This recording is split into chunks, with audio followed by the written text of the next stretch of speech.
Nauwi sa madugong engkwentro ang dapat sanay paghahain lang ng warrant of arrest laban sa isang wanted person sa Barangay Katugonan, Bodiposo, Buntong, Lanao del Sur, pasado alas 11 ng umaga kahapon.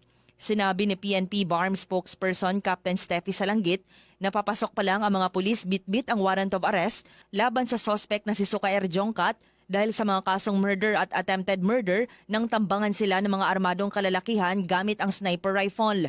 Dahil dito, nasawi ang isang kasapi ng Special Action Force na si Corporal Kelvin de la Cruz Francisco, habang sugatan naman sina Captain Mark Brian Tamiday, Patrolman Presley Bagiwan, Corporal Rex Silmejos, pawang mga kasapi ng PNP SAF at Corporal Taha Saripada ng Police Special Operations Group ng Lanao del Sur. Sinabi ni Salanggit na nasa stable condition na ngayon ang 4 na mga sugatang pulis. Sa ngayon, nag-deploy na ng karagdagang puwersa ng pulisya sa lugar sa pangunguna ni Lanao del Sur Police Director Colonel Cesar Cabuhat. Kabilang dito ang 2 light armored vehicle, PNP SAF units at mga katabing police station.